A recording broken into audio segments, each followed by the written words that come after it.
Today marks the last of the tranches of announcement subsequent to Prime Minister's address to the nation.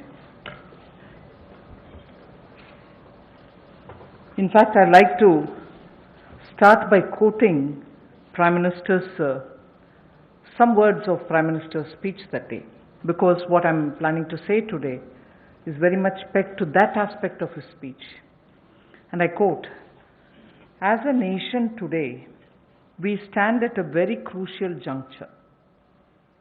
He spoke in Hindi, and a version of it in English has been translated. I'm using that.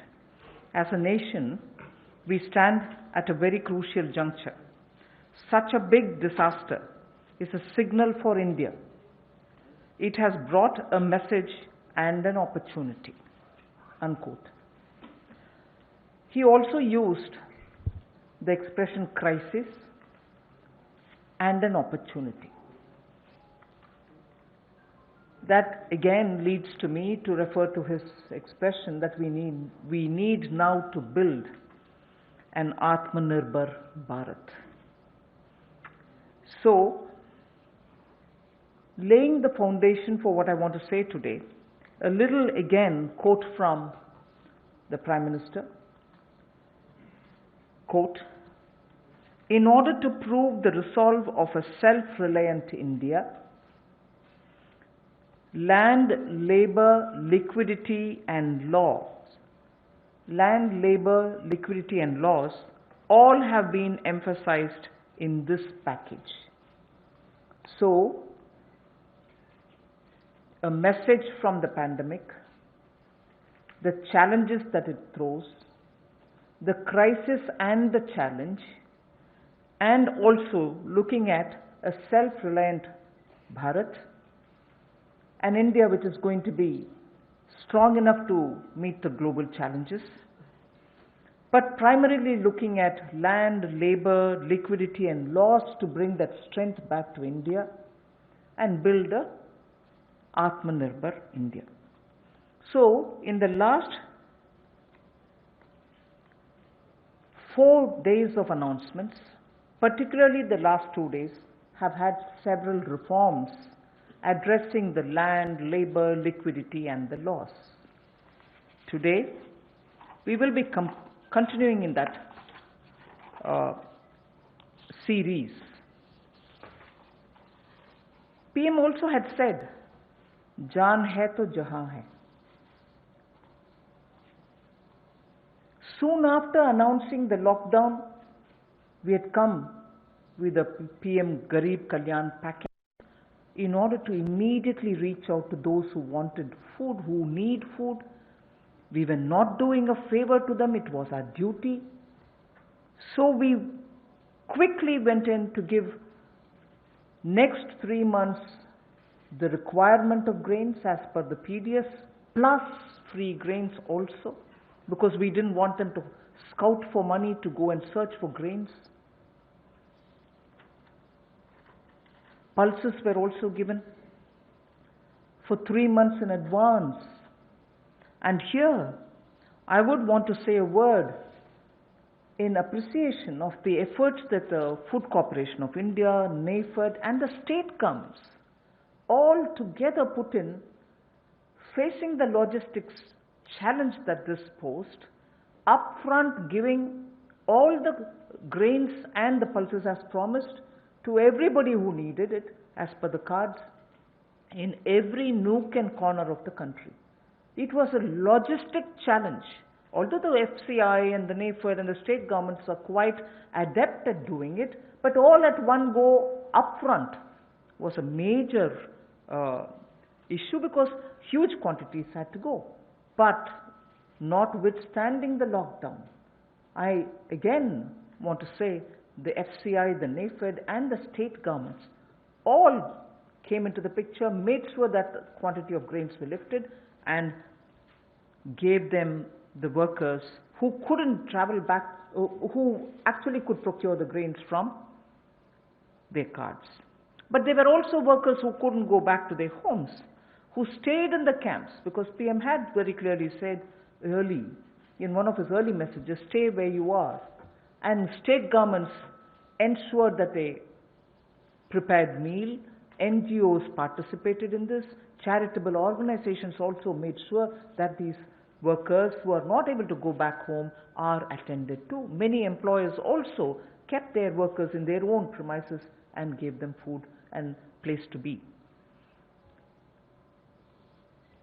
The PM Garib Kalyan used the technology available and therefore was able to do direct benefit transfer of cash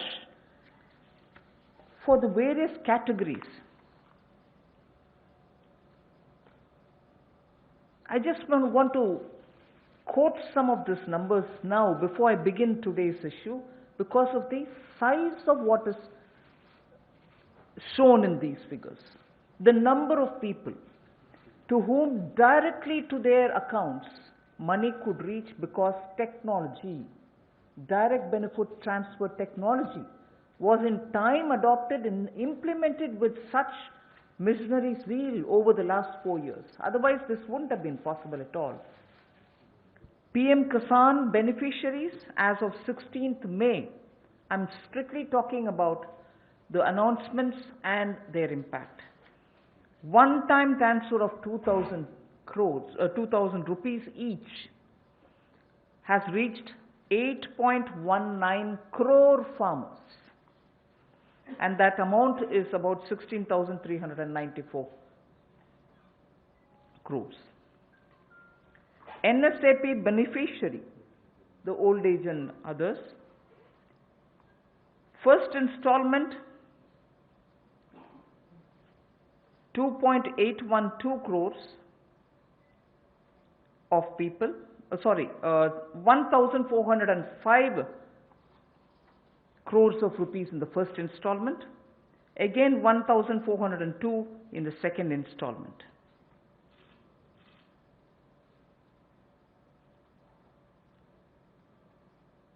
The target was to give away 3,000 crores, and that's almost nearly achieved.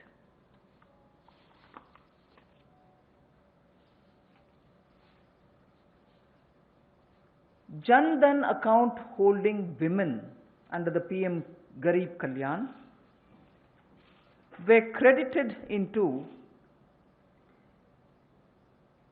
20 crore people's accounts, and that amounts to 10,025 crores of rupees.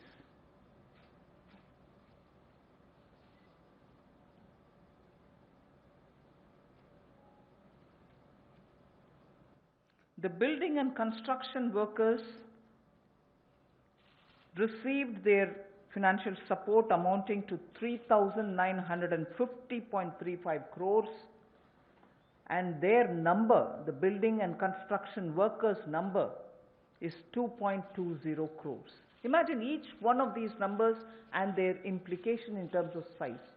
And all of them received the money directly into their accounts purely because DBT was possible. 6.81 Ujjwala Yojana cylinders have reached the beneficiaries, and they were free cylinders because we had promised up to 3 cylinders in those 3 months. To over 12 lakhs of EPFO members have benefited by the online withdrawal of non-refundable advance, and that amounts to 3,660 crores.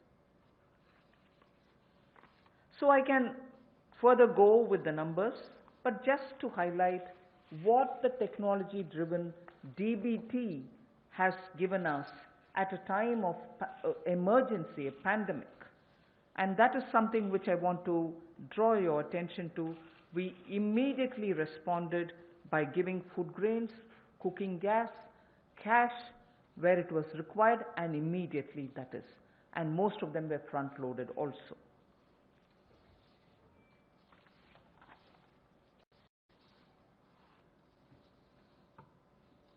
When the lockdown got extended, free grains and dal was also given for a further 2 months more. free grains and dal was also given for 2 months more. And when it was really possible to have the workers go from the camps that they were in to their respective villages, trains were allowed, and state governments were requested to request for trains from the various stations that they wanted, so that once they brought the workers into that area, to that station, from that station they could be taken to their respective states. The cost of this travel, 85% of it was borne by the central government. The rest is 15% was with the state governments, 85% was borne by the central government. During the travel in the train, food was also given to the workers. So why am I elaborating all this? Just because, remember, Jaan hai to jahan hai. So immediately, to make sure that the lives are given the first priority and attention, we ensured that this was extended. But now, it is important also to provide every support when in a changed post-COVID era, livelihoods will also have to come into their fullest play. So when the lockdown gets lifted, and when businesses, after facing severe, stressful conditions of business, will be coming back to say, can I start my work back again? Can I get my workers back? Or do I have the money to buy the raw materials? Is it enough for me to pay the wages which is due? All kinds of considerations are going to come up, and many of them may also wonder if they were reaching a stage of bankruptcy. So all this has been kept in mind when we are addressing the issues of land, labor, liquidity, and the laws. So today, and like the days earlier, the 4 days earlier, our attempt is to make sure that, like the way we gave in PM Garib Kalyan, we attend to Jaan, but also make sure that environment is all right now for everybody to start protecting their work, their businesses, their homes, and everything else. Today, I have 7 such steps to tell you, and the order in which I'm saying them are: the first one is Mahatma Gandhi National Rural Employment Guarantee Scheme. Second is on health, and both in rural and urban, and together with it I put an during the COVID period, education related steps that have been taken. So that's the second. Third is on businesses and COVID. Fourth is on decriminalization of the Companies Act. Fifth is talking about ease of doing business and related matters. Sixth is on public sector enterprises related matters and the policy thereof. Seventh, state governments and resources related to state governments. So these are the steps which we are taking, 7 of them under these headings. And the last, of course, I will be coming to tell you about the 20 lakhs.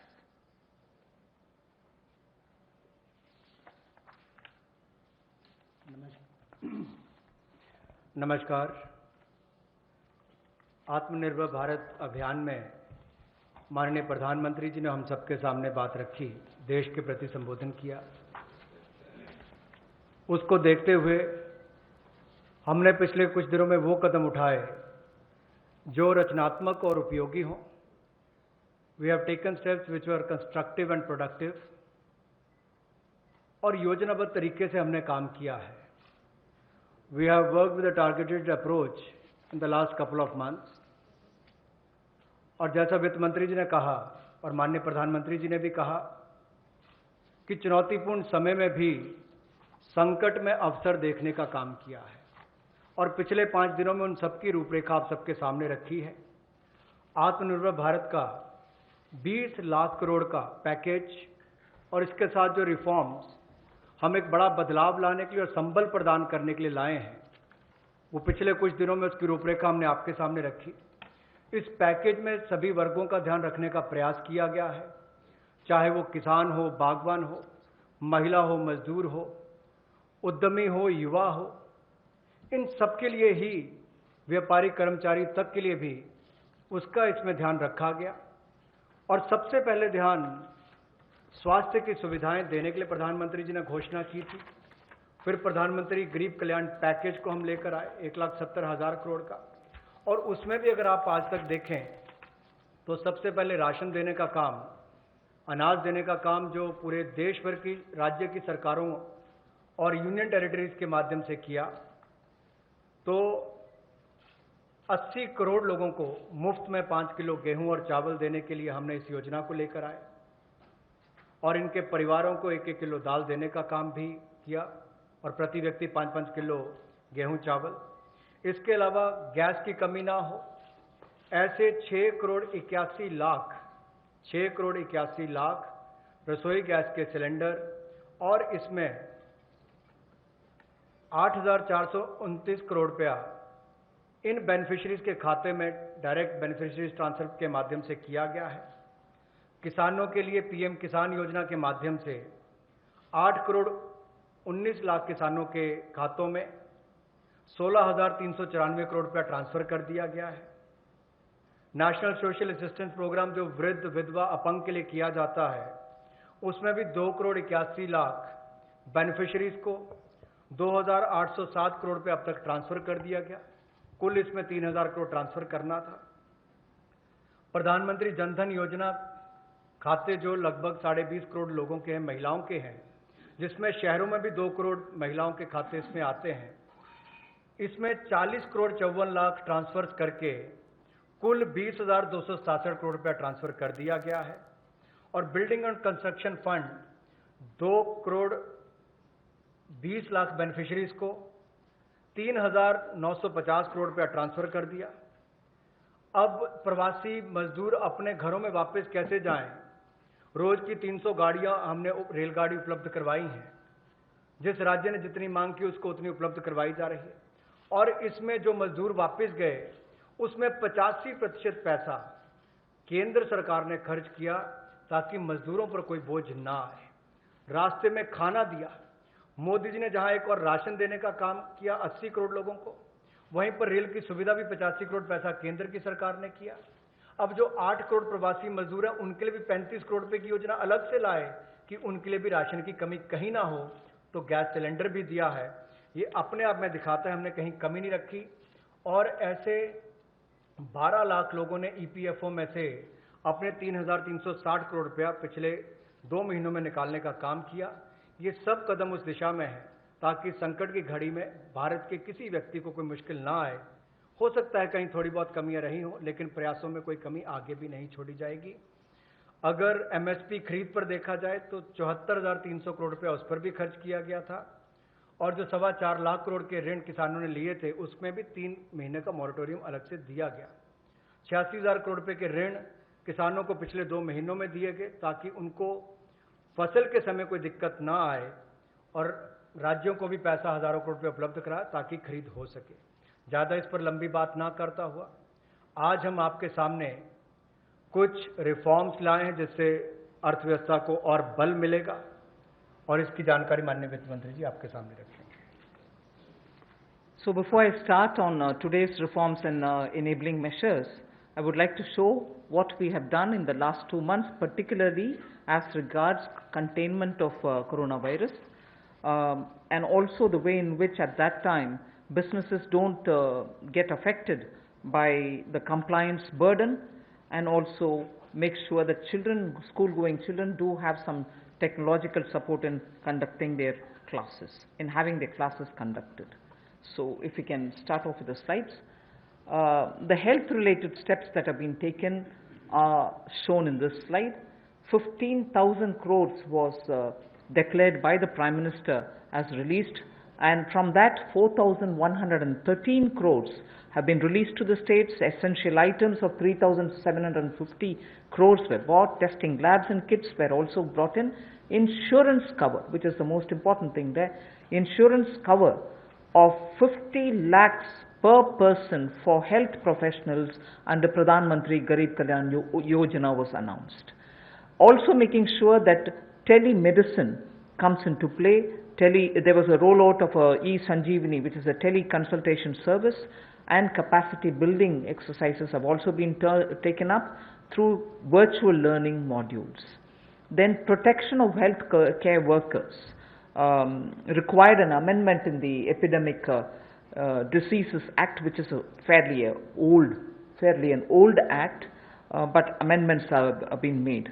And one thing which the Prime Minister mentioned during his speech, which is worth recollecting, that this challenge gave us an opportunity to prove to the world that we can ramp up production of protection equipments. Today, we have more than 300 domestic manufacturers of PPE, and early when this whole epidemic came into existence and all of us really got ourselves to take preventive steps, there were not even one producer of PPE. Already we have supplied about 51 lakhs of PPEs, 87 lakhs of N95 masks, and also 11.08 crores of hydroxychloroquine tablets. So that is as regards the health related matters.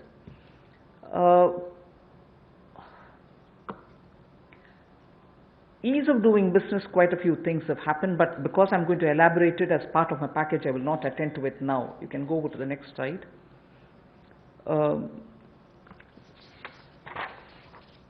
This also is something which we've been doing during the COVID time, just to make sure that activities are initiated as regards ease of doing business.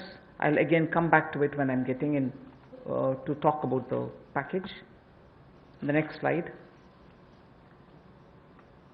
This is important because during the COVID, compliance burden was going to be a matter of concern, and people had said, even if we had violated one or two, or because we couldn't attend to office, or because my necessary staffs were not coming who were doing my compliance job, will action be taken against us?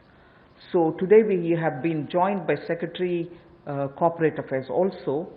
Timely action was taken to reduce the compliance burden under various provisions of the Companies Act.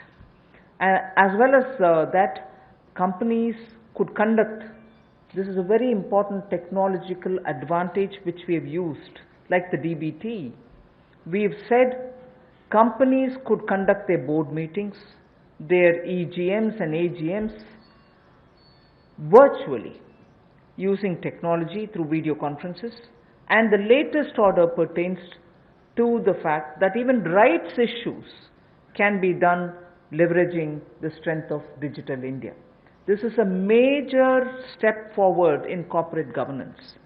So this is something which, because of the pandemic, the Corporate Affairs Ministry has been very proactive to engage with the companies and understand how best their problems could be sorted out. So that was a measure taken in such a context. Other than that, of course, 44% recovery has been achieved during that time since 2016 inception of IBC. The other details I can give you a bit later, but I think during the COVID, we made sure that industries don't suffer. The third one about what we've done during the first 2 months during the COVID crisis is a bit of using technology for education. Online education has been taken up in a big way. Schools are now using a lot of technology, but Swayam Prabha, which is a direct telecast mode that they have, direct to home channels have been used. 3 channels are already earmarked for school education. Now, another 12 channels are to be added to this. I am sure in schools in the rural areas also, this will be of great help, where schools can bring in technology to children, because irrespective of rural or urban, children love technology and they adapt very quickly to it. So the education, HRD, the education department, the human resource department, has made the best of this time to provide curriculum through technologically active media. So provision has been made for telecast of live interactive sessions so that teachers and students can watch what is going on, and these channels bring in experts from home through Skype. Also, they have tied up with private DTH operators like Tata Sky and Airtel to air educational video content. And this, of course, enhances the learning interest of children. So the states of India are coordinating to share airtime. 4 hours is given every day. States of India are also using it. And Swayamprabha channels, therefore, will be telecasting education-related contents. 200 new textbooks are being added to e-Pathshala. पिछले कुछ महीनों में विशेष तौर पर जो पहली कदम माननीय प्रधानमंत्री जी ने कोविड-19 को लेकर उठाया था, वो देश के लोगों के स्वास्थ्य की चिंता को करते हुए 15,000 करोड़ की घोषणा की थी, जिसमें से 4,113 करोड़ रुपया राज्यों को रिलीज कर दिया गया है, दे दिया गया है। आवश्यक वस्तुओं पर 3,750 करोड़ रुपया दिया गया, खर्च किया गया। टेस्टिंग लैब और किट्स के लिए 550 करोड़ रुपया, और जो हमारे कोविड-19 के वॉरियर्स हैं, जो हमारे हेल्थ वर्कर्स हैं, उनको 50 लाख रुपए का बीमे की व्यवस्था माननीय प्रधानमंत्री जी ने की। और यही नहीं, डिजिटल इंडिया को आगे बढ़ाते हुए आईटी का उपयोग करते हुए ई संजीवनी टेली कंसल्टेशन सर्विसेज का हमने इसकी शुरुआत की, और कैपेसिटी बिल्डिंग की, चाहे वो वर्चुअल लर्निंग मॉड्यूल्स की बात हो, और आरोग्य सेतु ऐप, तो करोड़ों लोगों ने देश भर में इसको डाउनलोड किया, और यूपीआई भीम की तरह एक ये भी बहुत सफल प्रयोग देश में रहा है, जिससे लोगों को लाभ मिल रहा है। और हम ट्रेस कर पा रहे हैं कि कोई व्यक्ति अगर कोरोना से संक्रमित है तो उसका भी आप कर सकते हैं, लोग सेल्फ असेसमेंट भी इसके माध्यम से कर सकते हैं। हमारे हेल्थ वर्कर्स के ऊपर हमला होता था, कोई लड़ाई झगड़े होते थे, उनको सुरक्षा प्रदान करने के लिए डॉक्टर हो, नर्स हो, पैरामेडिकल स्टाफ हो, इसके लिए भी हमने एपिडेमिक डिसीजेज एक्ट में उसमें बदलाव किया। और इसके अलावा कहते हैं कि संकट में अवसर देखने की बात, तो एक बड़ा उदाहरण यहां पर नजर आता है कि जहां भारत में एक भी पीपीई किट बनाने की कंपनी नहीं थी, आज 300 से ज्यादा यूनिट हैं, 3 लाख से ज्यादा पीपीई किट्स एक दिन में बनाई जाती हैं, और N95 मास्क भी लाखों के संख्या में आज भारत में प्रतिदिन बनाए जाते हैं। ये एक बड़ा बदलाव है। और HCQ टेबलेट्स भी लगभग 11 करोड़ का उसका उत्पादन किया गया। ये अपने आप में उस दिशा में कदम है। इसके अलावा जो हमने कंप्लायंस बर्डन में कमी शुरुआत में की थी, वो भी शुरुआत में एक कदम था, क्योंकि 31 मार्च नजदीक आ रही थी, बहुत सारा दबाव कंपनियों पर रहता है। तो रिलेटेड पार्टी ट्रांजैक्शन के जो प्रोविजन है उसका युक्तिकरण किया गया, और कंप्लायंस बर्डन को कम करने के लिए इस कोविड-19 के समय बहुत सारे प्रावधान कंपनीज एक्ट 2013 में उसके अंतर्गत ये प्रावधान किया गया कि जो बोर्ड मीटिंग्स हैं, ईजीएम्स हैं, एजीएम्स हैं, उनको आप टेक्नोलॉजी के माध्यम से कर सकते हैं। आपको व्यक्तिगत रूप से वहां पर उपस्थित नहीं रहना पड़ेगा। और एक बड़ा बात यह कि राइट्स इशू जो है, अब उसकी लिस्टिंग भी डिजिटल इंडिया की लीवरेज करते हुए हम इसको ऑनलाइन कर सकते हैं। ये भी एक बहुत बड़ा कदम है। पीएम केयर्स का जो फंड क्रिएट किया है, उसको भी सीएसआर में उसको हमने रिकॉग्नाइज किया है। जिस तरह से सरफेसी एक्ट और डीआरटी में पहले रिकवरी के प्रयास किए जाते थे, इंसॉल्वेंसी बैंक्रप्सी कोड में 2016 के आने के बाद इसमें दुगने से ज्यादा रिकवरी हुई है। 221 केसों में 44% रिकवरी इसमें हुई है।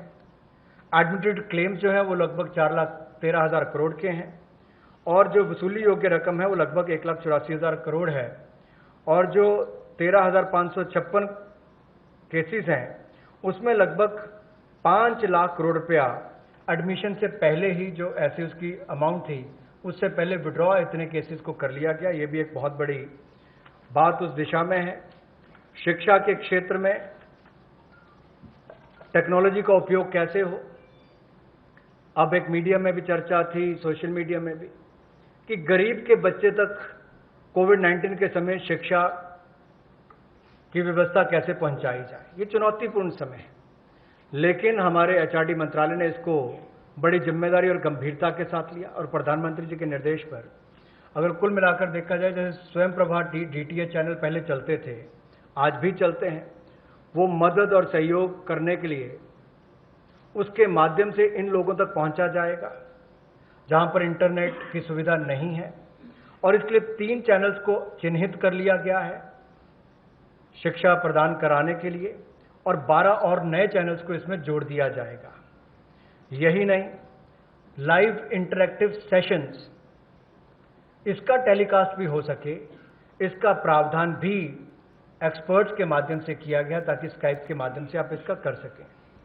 प्राइवेट डीटीएच ऑपरेटर तक भी हम पहुंचे हैं ताकि टाटा स्काई, एयरटेल और ऐसे जो बाकी प्लेटफॉर्म्स हैं उसके माध्यम से भी हम अपनी पहुंच बढ़ाकर देश के करोड़ों लोगों तक पहुंच सकें और शिक्षा को उन तक पहुंचा सकें। हमने राज्यों से भी अनुरोध किया है कि आप 4 घंटे का हमें ऐसा कंटेंट एजुकेशन का दें ताकि हम स्वयं प्रभा चैनल पर उनको दिखा सकें और दीक्षा प्लेटफॉर्म के 66 करोड़ हिट्स अब तक हुए हैं 24 मार्च तक और 200 नई टेक्स्ट बुक इसमें जोड़ी गई है ई पाठशाला के माध्यम से।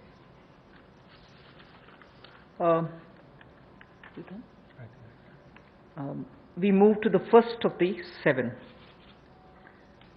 The budget estimate for Manrega, Mahatma Gandhi National Rural Employment Guarantee Scheme, was 61,000 crores.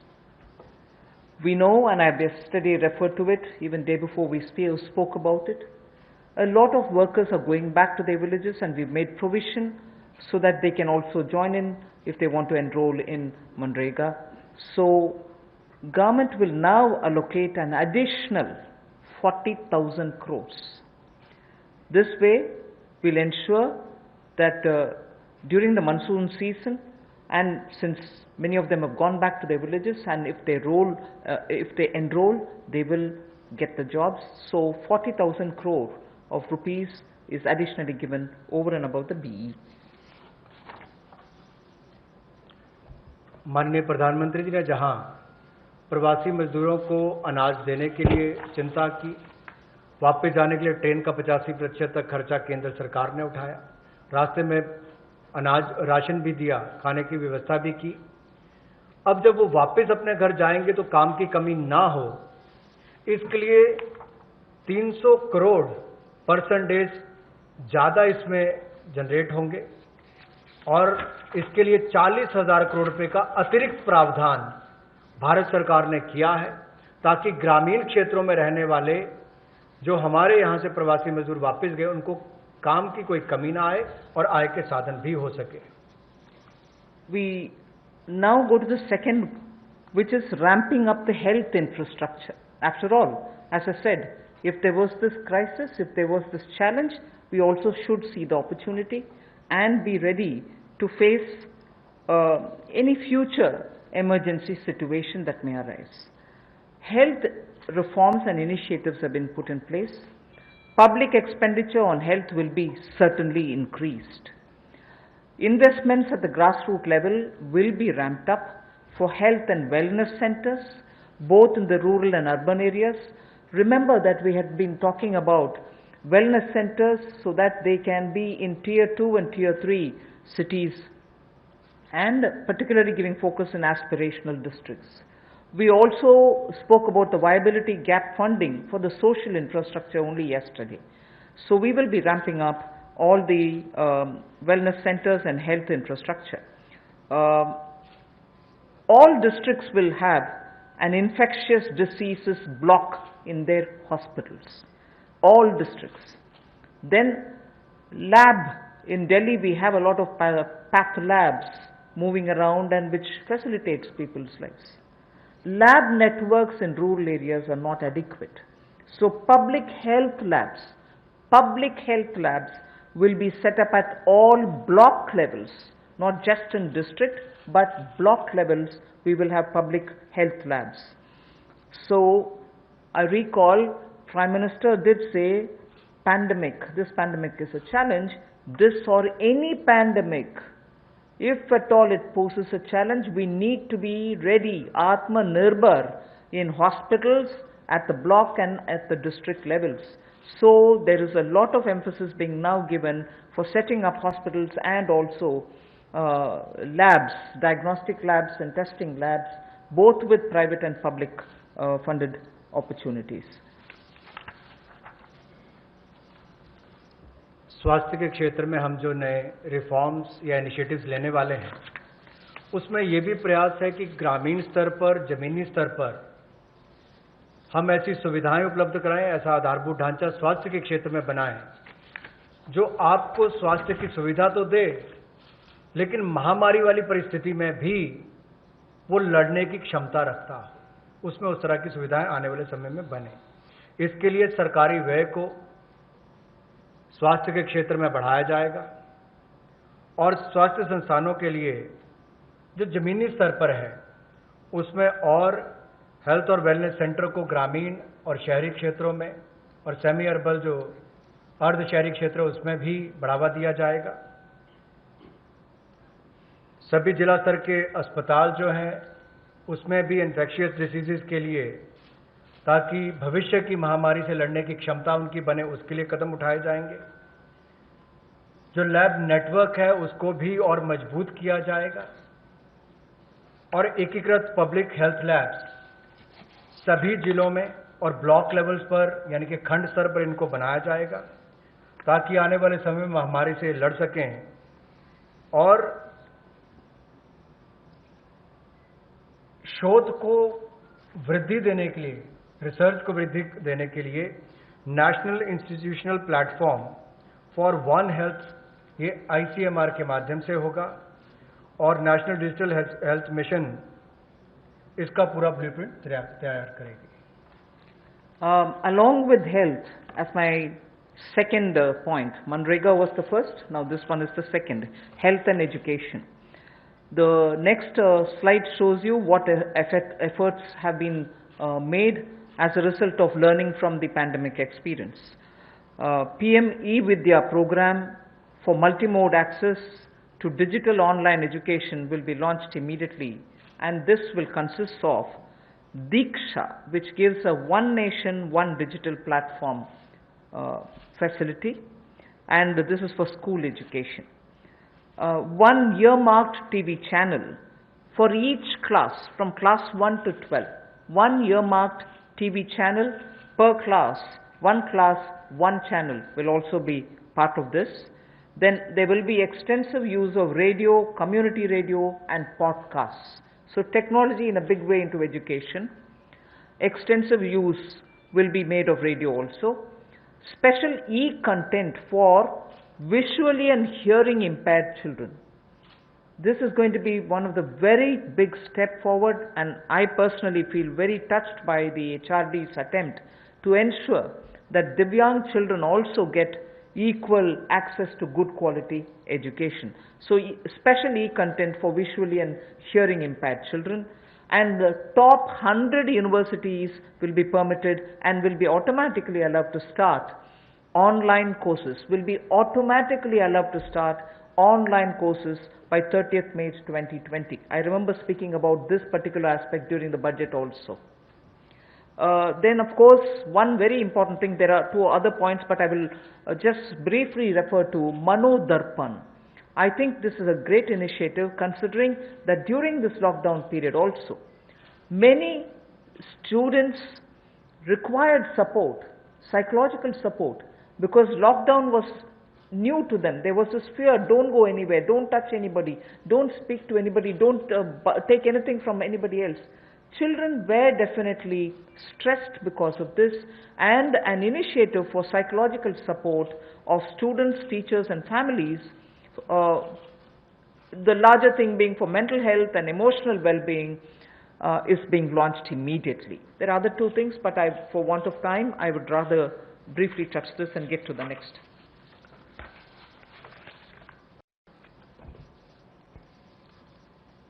Technology driven शिक्षा कैसे हो, इसके लिए भी कोविड-19 के समय कुछ कदम उठाए जा रहे हैं। पीएम ई विद्या प्रोग्राम जो मल्टी मोड एक्सेस जिसका होगा डिजिटल और ऑनलाइन एजुकेशन के लिए, इसको भी जल्द इसकी शुरुआत की जाएगी, जिसमें दीक्षा ये हमारे स्कूल एजुकेशन के लिए राज्यों और यूनियन टेरिटरीज में ई कंटेंट और क्यूआर कोडेड ये जो टेक्स्ट बुक्स है सभी ग्रेड्स के लिए उपलब्ध कराएगा।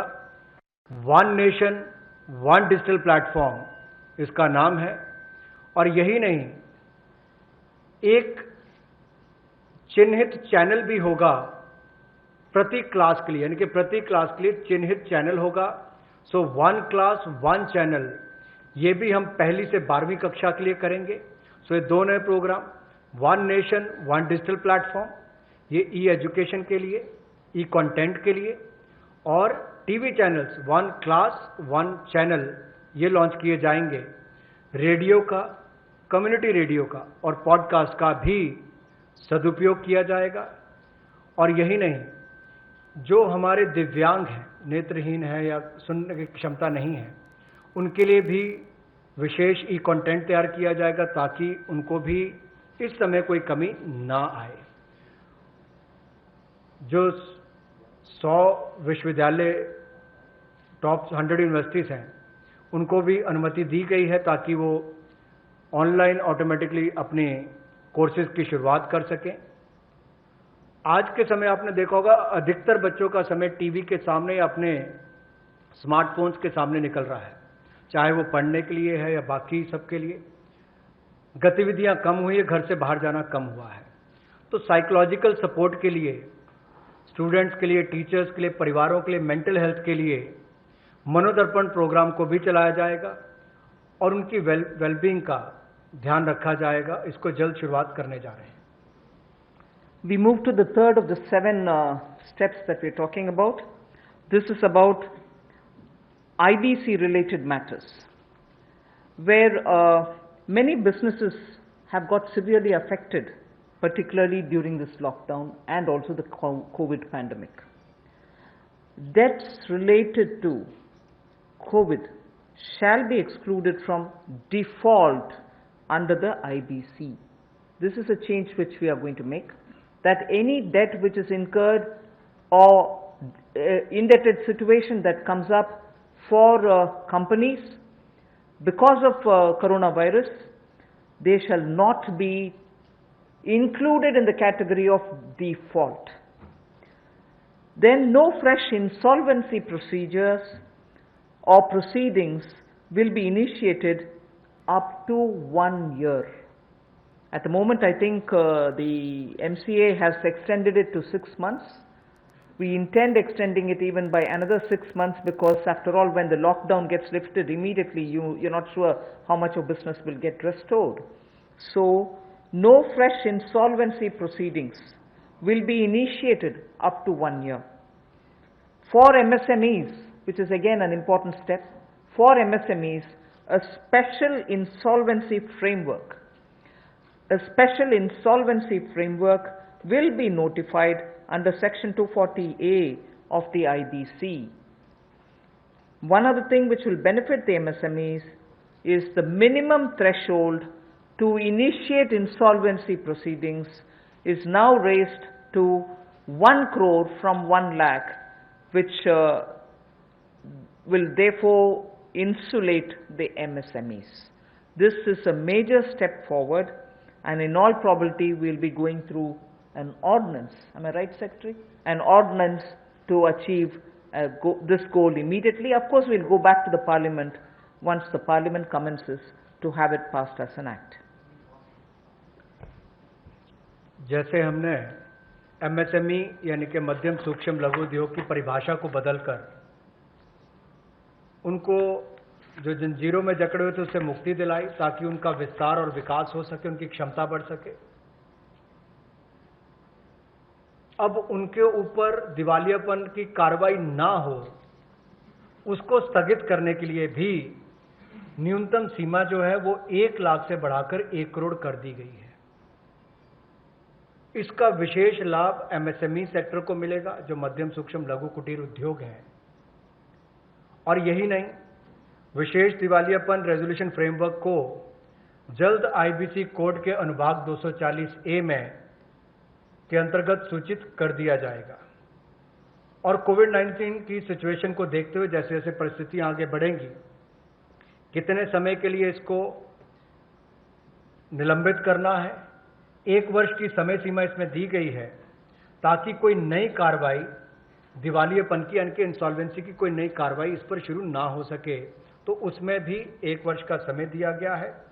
और नई इंसॉल्वेंसी की कार्रवाई शुरू ना हो, इसके लिए भी कोविड-19 से जुड़े हुए जो बाकी बात है, चाहे उससे कर्ज हैं बाकी हैं, उसको लेकर भी केंद्र सरकार को उसके लिए एम्पावर किया गया है, उसकी परिभाषा को लेते हुए।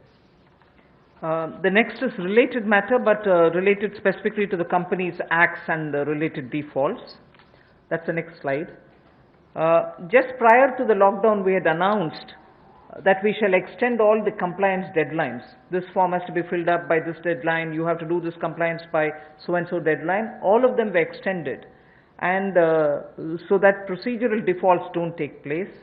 Technical or procedural defaults was one thing which people were afraid of if we hadn't extended the compliance date. So now what we are trying to do is decriminalize most of the sections in Companies Act where you have violations which are technical and procedural in nature. So we want to decriminalize all of them. Then compoundable offenses where there are, they can now be tried under internal adjudicating mechanism, and this way one, it becomes simpler, it can be sorted out at the local, the local internal adjudicating mechanism route rather than go to the courts. This will help us decongest the courts. The declogging is absolutely important for the criminal courts and for the NCLT. So amendments will now enable us to achieve all this. An ordinance again will have to be brought in for this. 7 compoundable offences altogether will be dropped, and 5 will be dealt with under alternative framework. There was a thing introduced in the Parliament, but then we didn't even have the time to take it up. But this has 1 or 2 other additional features with which we will now come up with an ordinance so that immediately it can benefit companies.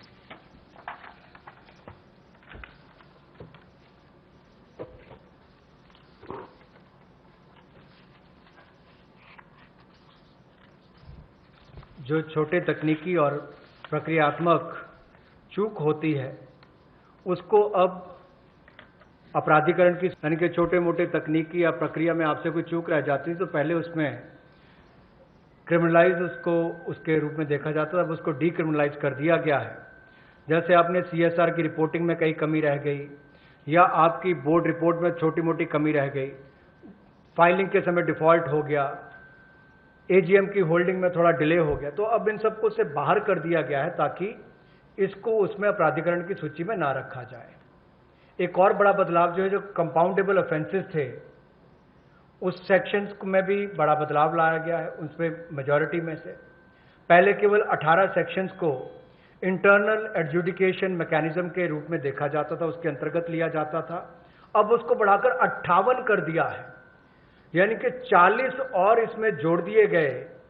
अब इन सबको compoundable offences के रूप में नहीं देखा जाएगा, इसको internal adjudication mechanism में लिया जाएगा। और जो रीजनल डायरेक्टर है उसकी पावर्स को भी बढ़ा दिया गया है, तो इसमें कंपनीज की हरासमेंट भी कम होगी और काम करने का ईज ऑफ डूइंग बिजनेस में भी बल मिलेगा। और जो हमारे न्यायालयों पर और NCLT पर दबाव रहता था केसेस का, अब कम केसेस उनमें जाएंगे और उसको भी लाभ मिलेगा। जो 7 कंपाउंडेबल ऑफेंसेस हैं उनको पूरी तरह से ड्रॉप कर दिया गया है और 5 को अल्टरनेटिव फ्रेमवर्क के रूप में लिया जाएगा। The next one also relates to the corporate affairs. In order to make it easier for companies, there are several features, but I'll highlight only 2 of them. The rest will be shared to you. First is, this will help companies to directly list their securities in foreign jurisdictions. So now companies can list their securities directly in foreign jurisdictions. So this is one big step forward for Indian companies. And then second, listings of non-convertible debentures on stock exchange will not be regarded as those companies as listed companies. So if companies were to just put their non-convertible debentures in the stock exchange, it doesn't mean that they become listed companies. So these are 2 steps, but of course there will be more which will be shared to you. You will be able to get the further details on it. For want of time, I don't want to spend more time on it.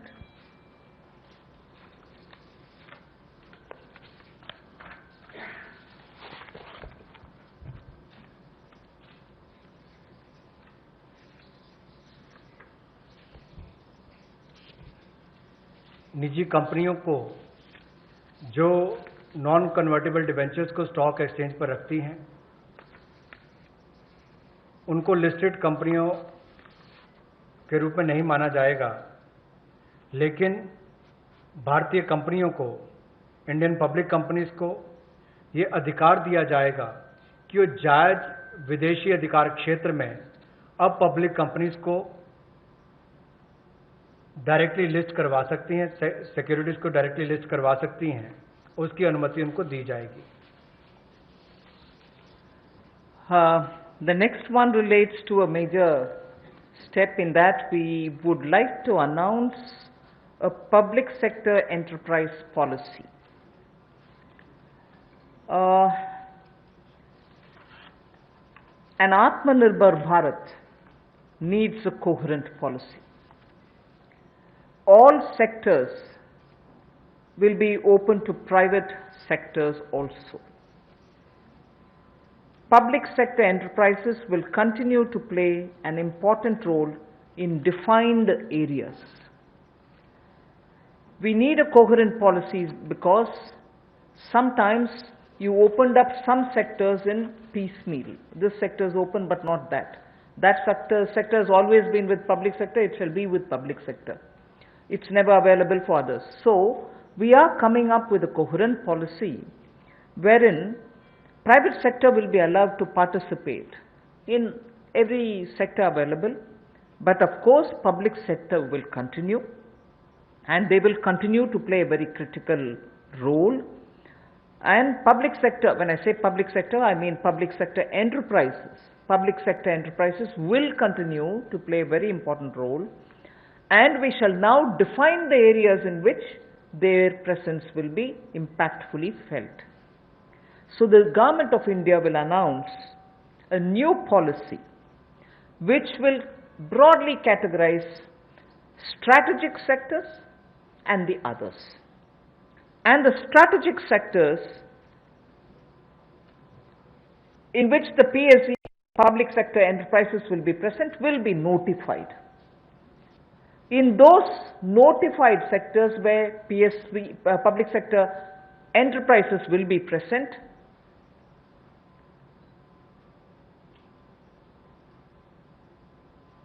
at least one public sector enterprise will be present. In those sectors which get notified as where you'll find the public sector enterprises, at least one public sector enterprise will be present, whilst private will also be allowed to play a role in it. However, in those sectors which get notified as strategic sectors in which public sector enterprises will be present, only 1, 2, 3 or 4 public sector enterprises will be present, in the sense not more than 4 public sector enterprises will be there in that strategic sector notified for the presence of public sector enterprises. So if a sector is notified, and that if there are 10 public sector enterprises, either they will be merged together or they will be brought together in such a way that they are only 4 or lesser. So there won't be mushrooming public sector enterprises in those notified strategic sectors. So in the notified strategic sectors, definitely public sector undertakings or enterprises will be present, but private sector will also come in. But imagine a particular sector which is notified as strategic. If there are too many public sector enterprises, they will either be brought together to form bigger public sector enterprises, and in that process we will not have more than 4 of them. They can be lesser than 4, but not beyond 4 public sector enterprises in those notified strategic area. Private sector can slowly come in and be present and compete in every sector, but the detailed policy will soon be opened up and issued.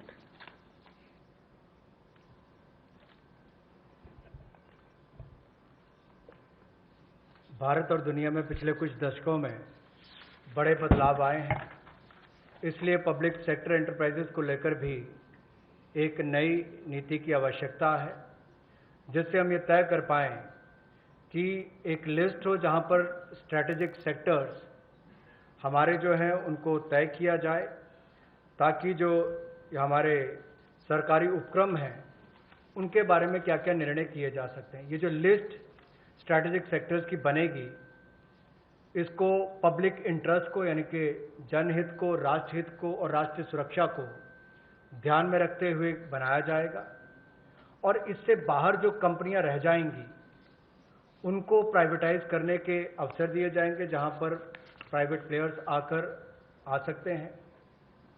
चाहे इनके mergers की बात हो, विलयीकरण की बात हो, वो भी किया जा सकता है, इनकी कैपेसिटी बिल्डिंग के लिए भी।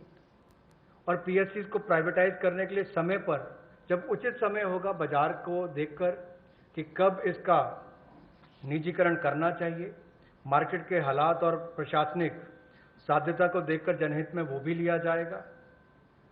और ये जो लिस्ट है पीएससीज की, इसको तैयार किया जाएगा, लेकिन स्ट्रैटेजिक सेक्टर्स में कम से कम एक ये पब्लिक सेक्टर एंटरप्राइज सार्वजनिक उपक्रम बना रहे, इसके लिए हम लगातार नीति में रहेगा, और बाकी प्राइवेट सेक्टर भी उसमें आकर काम कर सकते हैं, इसकी अनुमति उनको होगी। तो कुल मिलाकर जब विलय कर, जैसे हमने बैंकों को 4 को 1 कर दिया, तो उनका जो वेस्टफुल एक्सपेंडिचर है वो भी कम होता है। 4 दफ्तरों की बजाय 1 दफ्तर में चलेंगे, 4 सीईओज की बजाय 1 चाहिए होगा। उसी तरह से उनके खर्चे कम करके उनको मुनाफा भी आता है और लोगों को भी सुविधाएं ज़्यादा मिलती हैं। तो इनको चाहे प्राइवेटाइज करने की बात हो, मर्जर करने की बात हो, या किसी होल्डिंग कंपनी के अंतर्गत लाने की बात हो, ये सारी रिफॉर्म्स उस दिशा में की जाएंगी, ताकि हमारे सार्वजनिक उपक्रम अच्छा कर सकें। स्ट्रैटेजिक सेक्टर में कम से कम एक सार्वजनिक उपक्रम रहेगा, प्राइवेट प्लेयर्स आ सकते हैं, लेकिन जो बाकी हैं उसके बाहर उनका निजीकरण करने की अनुमति होगी। I move to the last of the steps today before we go to talking about other matters. Supporting state governments. The support which is already extended to the state governments in the recent past in the context of the COVID lockdown. We completely recognize that, like the center, states are also facing a sharp decline in their revenues. Despite all this, we have consistently extended the support which is needed to be extended to the states, particularly because they are at the front end of fighting the COVID pandemic. taxation devolution, if everything had been normal, as per the budget estimates, what had to be devolved to the states, we have devolved. 46,038 crores was devolved in April, which is based on the calculation provided in the budget, based on the BE, and that devolution happened as though everything is normal, as was presented in the budget. But of course, after budget, things did change because of the pandemic. But 46,038 crores has been devolved based on the budgetary estimates. Next, revenue deficit grants to the states, 12,390 crores, was given on time. We have not, because our revenues or, there are difficulties, we have not held back. And it's our duty. I'm not saying we have done a favor. It's our duty. We have given it. Revenue deficit grants to the states of 12,390 crores was given on time in April and May, despite centers' stressed resources. What normally gets devolved over a couple of months, the SDRF, State Disaster Relief Fund, in advance was released, keeping in mind that there is a pandemic which the states are fighting, and this release happened even in the first week of April. First week of April, which is the beginning of the financial year, 11,092 crores was released, which is the SDRF fund, which normally would have got released as and when there is a situation. Health Ministry has separately from its side released 4,113 crores so that anti-COVID activities can be funded. So that's also happened. And on center's request, and I say this way because together with the secretaries, we had a video conference with the RBI, and during that RBI video conference, we had requested the RBI, which of course is their business and their terrain, but we did request, and I'm grateful that the governor and his team of officers had very readily agreed the ways and means advance limits to states has increased by 60%. Oh, increased to? By 60%. So RBI, I'm happy to say, RBI in a very timely step has increased ways and means advance limits for the states by 60%. RBI also increased the number of days states can be in continuous overdraft position from 14 days, which is normal, to 21 days. So the continuous overdraft they can remain now, not just for a fortnight, but 3 weeks. Also the number of days, the overdraft facility that they can have, number of days that a state can be in an overdraft situation in a quarter has been raised from 32 to 50 days. So nearly more than half the time, even if you're in overdraft position, Reserve Bank is okay with it. So these things had happened, and I wanted to say this is the support which we've already, because we understand states are the ones who are fighting at the forefront in containing COVID. We have not in any way hesitated to do what we are expected to do, although even we are under stress. We move to the next. Continuing with the supporting state governments. States have a net borrowing ceiling which is about 6.41 lakh crores based on a 3% of GSDP. They can borrow up to 3% of their state's gross domestic product. 75% of was authorized already by us. You can go ahead borrowing that 3% amount. Today, I'm just stating a matter of fact.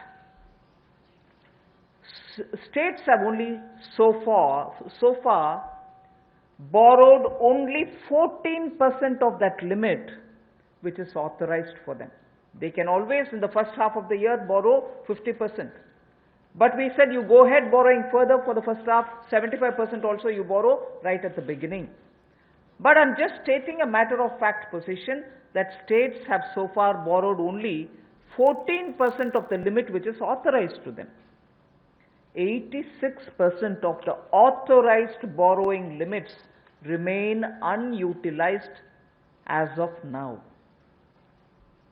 Nevertheless, because chief ministers have written to the Prime Minister, finance ministers have written to me saying, please increase our borrowing limit. It is now 3% of your state's GSDP. We have now agreed to increase this to 5%.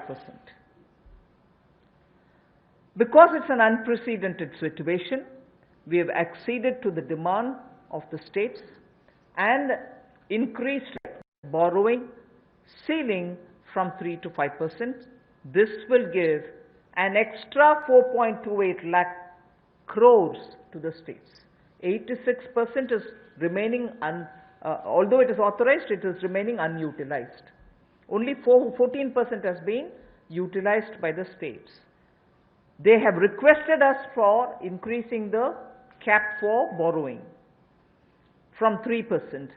So we've agreed to increasing the borrowing limit to 5%. So an additional 4.28 lakh crores will be available as extra resources for the states.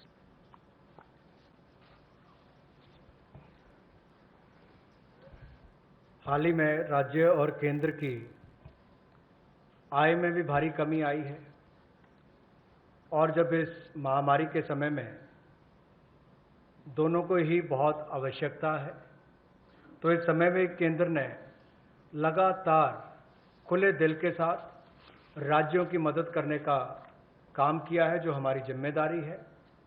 और यही नहीं, जो devolution of taxes है, अप्रैल के महीने में 46,038 करोड़ रुपया ये राज्यों को दिया गया और ये जैसा हमने बजट एस्टिमेट्स में पूरा प्रावधान किया था, लेकिन अभी किसी को पता नहीं अगले कुछ महीने कैसे जाएंगे। हमने उसी को ध्यान में रखते हुए 46,038 करोड़ रुपया ये डेवोल्यूशन ऑफ टैक्सेस के रूप में राज्यों को दिया है। हालांकि हमारे अपनी उसमें डिक्लाइन हुई है, उसमें चलते हुए भी जो रेवेन्यू डेफिसिट ग्रांट है ये भी 12,390 करोड़ रुपया अप्रैल के महीने में और मई के महीने में दिया गया। हमारी अपनी आर्थिक संकट थे उसके बावजूद दिए गए हैं।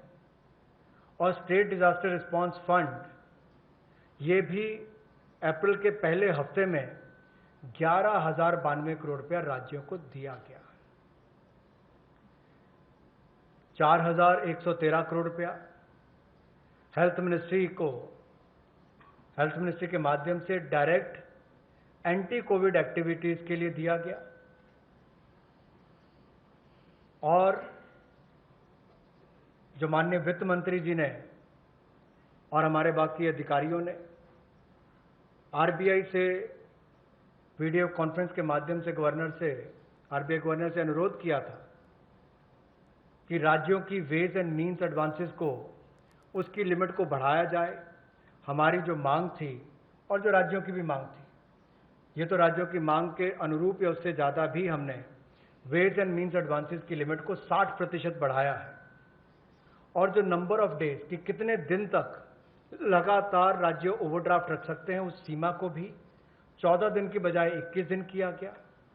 और एक तिमाही में कुल कितने दिन आप ओवरड्राफ्ट रख सकते हैं उसको भी 32 दिन से बढ़ाकर 50 दिन किया गया है। एक तिमाही में 50 दिन तक ओवरड्राफ्ट अब राज्य रख सकते हैं। उस दिशा में भी ये केंद्र ने जो अनुरोध आरबीआई से किया था वो सब उन्होंने किया है, इसके लिए हम उनका शुक्रिया भी अदा करते हैं।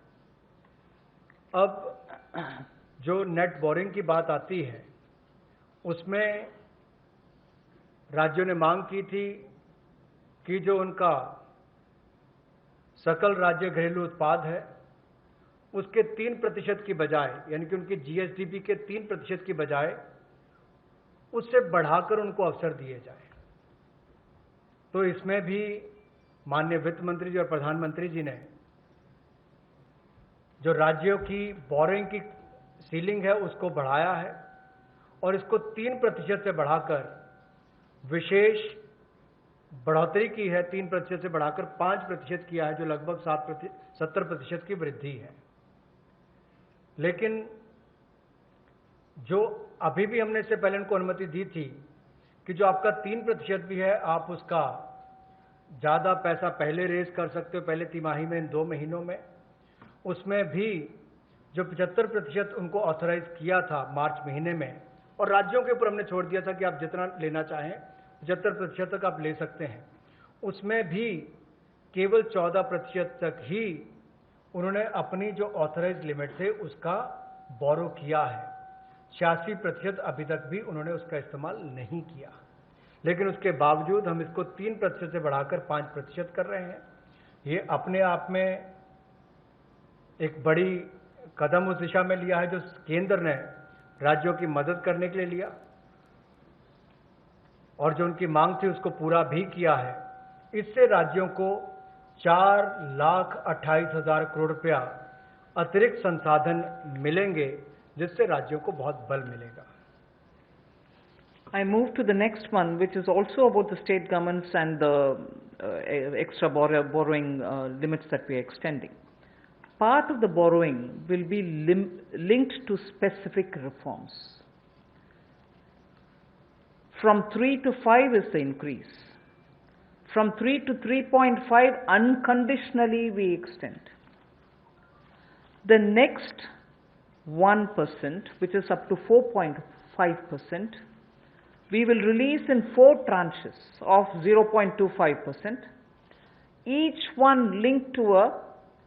of the tranches linked to a clearly specified, measurable and feasible reform which is necessary as an action to be taken. And why do we want this linkage with reform, state level reform? Because we want to make sure that the poor benefit by all the monies which are getting borrowed, and we from the center and states are collectively committed to, for instance, implementing one nation, one ration card, implementing ease of doing business at the district levels, power distribution and related issues. We spoke about the DISCOM problems, GENCOs not getting paid, and the urban local body revenues related issue. So I repeat, we have increased the borrowing limit for the states from 3 to 5. From 3 to 3.5, the additional, that 0.5% is unconditional. After that, up to 4.5, that 1% increase will be released in 4 tranches, and each one of those tranches will be linked to reforms which have to be taken with specified, measurable, feasible action. The next one, which is another 0.5, because I would have touched 4.5 with that, the last 0.5 will be given as soon as the milestones are achieved, not in all the 4, but at least in 3 of these conditions. So if you're talking of one nation, one ration card, ease of doing business, power distribution related matters, urban local bodies matter, there are 4. From among the 4, if at least 3 are completed, the last 0.5% will be released. So 3.5 unconditional, another 1% in 4 tranches linked to 4 of those different measures, and the last 0.5 to be released once at least 3 of those 4 are achieved. पिछले कुछ दिनों में आत्मनिर्भर भारत के 20 लाख करोड़ के package के साथ आपने बहुत सारी रिफॉर्म्स भी केंद्र सरकार के द्वारा लाई गई। ये ऐतिहासिक भी थी, और मैं तो कहूँगा अगर भारत के संदर्भ में 2020 को 2020 को देखा जाएगा तो ये ईयर ऑफ रिफॉर्म्स के रूप में देखा जाएगा। अब इसमें राज्य की सरकारें भी अगर रिफॉर्म्स लाती हैं तो इसमें संघीय ढांचे में और बल मिलेगा, और नीचे तक जो हम आत्मनिर्भर भारत बनाने की बात करते हैं, उसी दिशा में एक बड़ा कदम है। तो 3% से जो 5% तक जो अपने जीएसडीपी के मुकाबले उनको पैसा रेज करने के लिए अनुमति दी गई है, उसमें कुछ रिफॉर्म्स के साथ हमने उसको जोड़ा है। 4 क्षेत्रों के लिए जोड़ा है, जिसमें one nation one ration card हो, जिससे सबसे बड़ा लाभ प्रवासी मजदूरों को मिलेगा, गरीब लोगों को मिलेगा। ईज ऑफ डूइंग बिजनेस में जहां बाकी रिफॉर्म्स हमने एमएसएमई सेक्टर की परिभाषा या essential commodity act APMC act में बदलाव करने से की हो, power reforms power distribution sector के लिए, उसी तरह से अर्बन लोकल बॉडीज में आय के साधन कैसे बढ़े, ताकि आने वाले समय में ये जो कर्जा राज्य की सरकारें ले रही हैं इनके ऊपर बोझ ना बने और इनके अपने आय के साधन भी बड़े, रिफॉर्म्स भी ला सकें, उस दिशा में बड़ा कदम है। जैसा केंद्र सरकार ने रिफॉर्म्स लेकर आए, मेरा मानना है इन रिफॉर्म से भारत में रोजगार, स्वरोजगार, कारोबार और आविष्कार के बहुत सारे अवसर बनेंगे, नए अवसर उत्पन्न होंगे। इसी तरह से राज्यों के लिए भी इस तरह के रिफॉर्म्स को साथ में जोड़कर देखा गया, जिससे राज्यों में भी रिफॉर्म्स आए। तो इसमें जो पहला 0.5% है, यानी कि आधा प्रतिशत है, वो अनकंडीशनल है, उसके लिए कोई कंडीशन नहीं है। जो बाकी 1% है उसको 4 किश्तों में, जो 4 हमने परिवर्तन करने के लिए रिफॉर्म्स करने की बात कही, उनमें 4 में से अगर 3 भी आप कर लेते हैं तो आपको 1% उसका रिलीज कर दिया जाएगा 0.25 की ट्रांचेस में। One small correction. That 1% will be released in 4 tranches for dealing with those 4 reform steps: one ration, one card, ease of business, power distribution, and urban local bodies. So that 1% goes in tranches of 0.25 for each of these tied to the reforms. After at least 3 are done, then you get the last 0.5. धन्यवाद। ये जो 4 reforms की बात कही गई, जब आप इस माइलस्टोन को अचीव करेंगे तो 0.25% के हिसाब से आपको उसको मिलेगा, जो 1% आपका बनता है। और जब आप इन सबको कर लेते हैं, उसमें से 3 भी आप माइलस्टोन्स को अचीव करते हैं, तो आपको 0.5% यानी कि आधा प्रतिशत आपको एक इंसेंटिव के रूप में दिया जाएगा। कुल मिलाकर 5% की आपको ये लाभ मिलेगा। Before we go to the next slide, I just want to now say, I've finished with all these 7 steps that I have to say. I'm now going to just show you, from the time Pradhan Mantri Garib Kalyan was announced, what are the kind of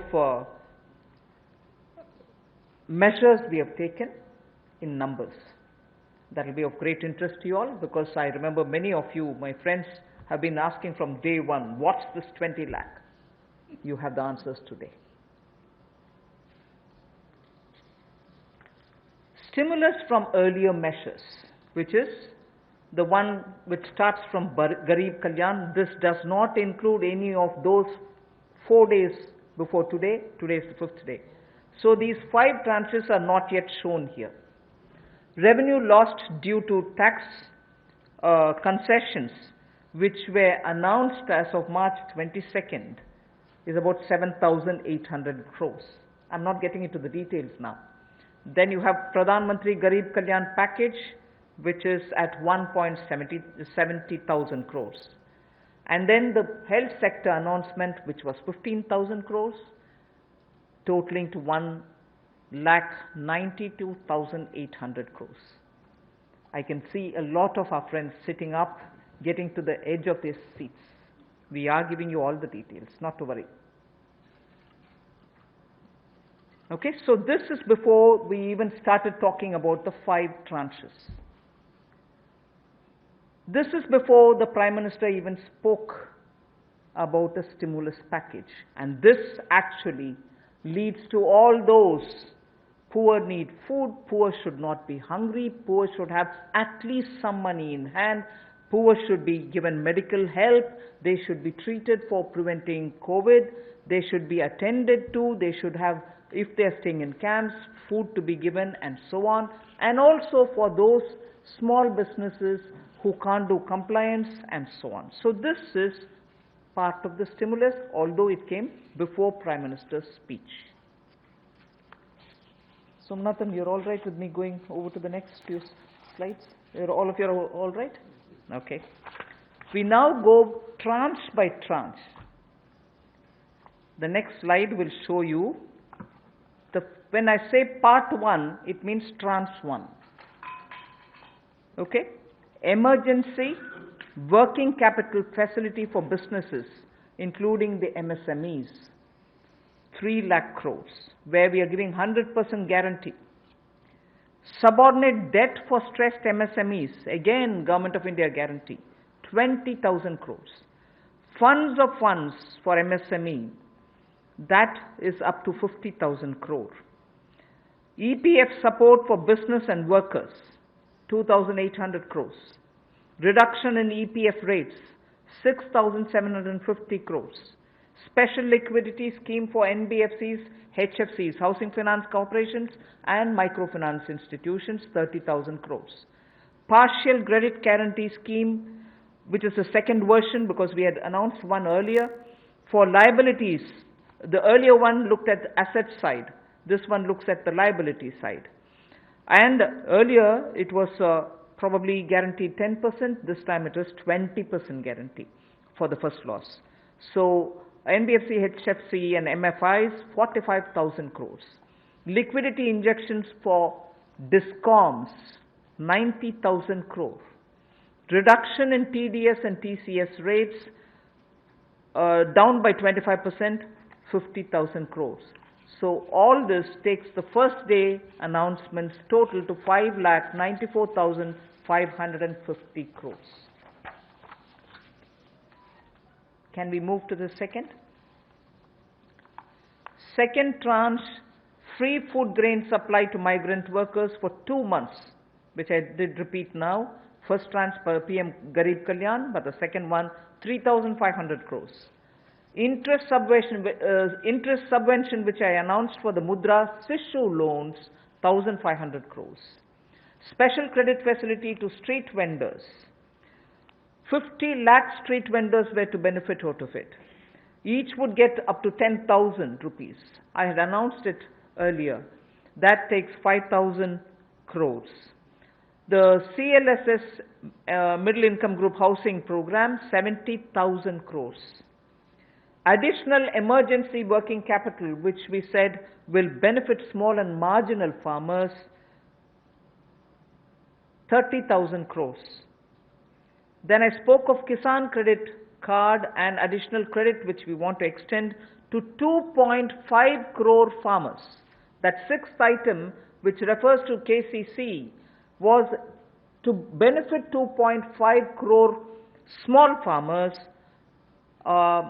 2 lakh crores. So the second day's announcement, second tranche, totals to 3,10,000 crores. I move to the third tranche. Micro food enterprises. I get very mixed up with the food micro enterprises, micro food enterprises. I'm comfortable calling them micro food enterprises. Micro food enterprises which were to benefit 2 lakh units, meaning 2 lakh small entrepreneurs who are running their food processing centers can all benefit, and that would mean 10,000 crores. Pradhan Mantri Matsya Sampada Yojana, 20,000 crores. Top to total, if you remember, tomatoes, onions and potatoes had quite a lot of assistance rent under Operation Green. We said this is being extended to the next 6 months, and now that will be extended to all others. That is why total. So what was pertaining to tomatoes, onions and potatoes now is going to include a whole gamut of vegetables and greens and fruits. Operation Green gets 500 crores. Agri Infrastructure Fund, the farm gate infrastructure which I've spoken about, 1 lakh crores. Animal Husbandry Infrastructure Development, which we spoke about yesterday also, dairy development, this is 15,000 crores. Promotion of herbal cultivation, I did speak to you all elaborately about it, 4,000 crores. A small but a very essential from the point of view of agri-life. Agri-life is now desperately in need of pollination agents. Beekeeping initiative, 500 crores. So, Tranche 3, the third set of announcements which were made after Prime Minister's self-reliant India, Atmanirbhar Bharat, the third announcement, totals to 1,50,000 crores. I put together 4 and 5. The fourth tranche and the fifth tranche are going to be shown together. The viability gap funding for social infrastructure, 8,100 crores. The additional Manrega which I have announced today, 40,000 crores over and above the BE allocated 61,000 crores. So 40,000 crores for additional Manrega totals for 48,100 crores. So now can we go to the total of all the 5 plus the one earlier announcement put together? 20 lakhs 97,053 crores. 20 lakhs and 97,053 crores. तर या होत्या अर्थमंत्री निर्मला सीतारामन यांनी पंतप्रधानांनी जाहीर केलेल्या 20 लाख कोटींच्या पॅकेजमध्ये विविध क्षेत्रांना कशा प्रकारे तरतुदी करण्यात आल्या आहेत या संदर्भातली माहिती देत होते. आज 5वी पत्रकार परिषद निर्मला सीतारामन आणि अनुराग ठाकूर यांनी घेतली आणि या पत्रकार परिषदेमध्ये आरोग्य आणि शिक्षणासाठी नेमक्या कशा प्रकारे तरतुदी करण्यात आल्यात आणि इतर कोरोनाच्या पार्श्वभूमीवर इतर कशा तरतुदी करण्यात आल्यात या संदर्भातली माहिती निर्मला सीतारामन आणि अनुराग ठाकूर देत आहेत. या बुलेटिनमध्ये वेळ इथेच थांबण्याची, मात्र अधिक माहिती आणि ताज्या अपडेटसाठी पाहत रहा AM न्यूज स्पंदन महाराष्ट्राचे.